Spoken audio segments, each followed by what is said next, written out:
নিজের জীবন বিসর্জন দিয়ে দিয়েছি, কিন্তু আপনি কি সুখী? বুকে হাত দিয়ে বলেন আমি সুখী। আমি সারা জীবন সুখের পিছনে দৌড়াইয়া আমার এই জীবনটা বিসর্জন দিয়ে দিয়েছি, কিন্তু আমি সুখী না।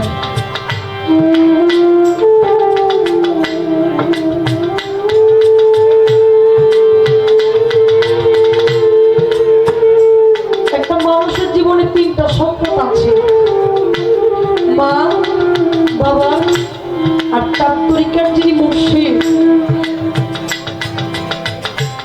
তিনটা সম্পদ ব্যতীত একটা মানুষের যাওয়ার কোনো জায়গা নাই। এই তিনটা বস্তু যে মানুষ হারায় ফেলছে, ওই মানুষটা বিচ্ছেদ শোনানোর মতো কোনো বিচ্ছেদ নাই, সে নিজে একটা বিচ্ছেদ হয়ে গেছে।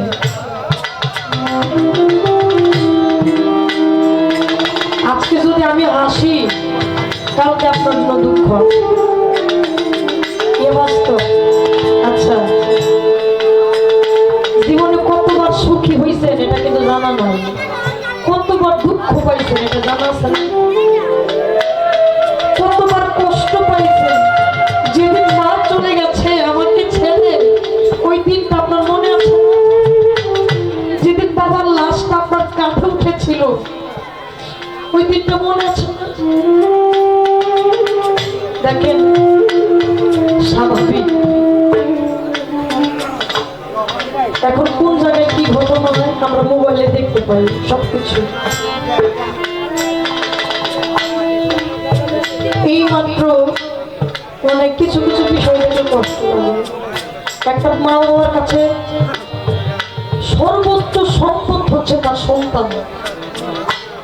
একজন মা বাবার কাছে আমি আমার ব্যক্তিগত মতামত প্রকাশ করি। আমার মনে হয় আমার সন্তানের যদি কিছু হয়, এর চাইতে মালিক তুমি আমারে নিয়ে যাবে, আমার সন্তানের যদি কিছু না হয়। এটা আমি সর্বদাই আমি প্রার্থনা করি মালিকের কাছে। চায়নার এক বাবা মা মাত্র 2 বছরের একটা ফুটফুটে কন্যা সন্তান হাসপাতালে নিয়ে চিকিৎসা করতে করতে লাস্ট পর্যায়ে সে নিঃস্ব। ডাক্তারে বইলা দিছে আমরা চিকিৎসা করতে পারবো না। চাইনার মতো একটা দেশ, আরেকটু ভালো। ডাক্তারে যখন বলছে আমরা চিকিৎসা করতে পারবো না, তখন কি বাবা মার বুঝার বাকি আছে সন্তানটা থাকবো কি থাকবো না?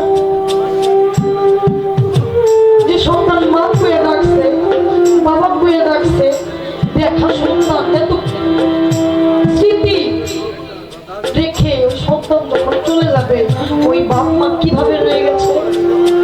বাবাই কি করছে? বাড়িতে আইসা একটা কবর খুঁড়ছে মেয়ের জন্য। মেয়ের জন্য কবর খুঁড়া মেয়ের বুকে জড়াই ধরে কবরের মধ্যে শুয়ে রয়েছে। তাকে প্রশ্ন করা হয়েছে, আপনি সন্তানটাকে কবরের মধ্যে নিয়ে এইভাবে শুয়ে রয়েছেন কারণ কি?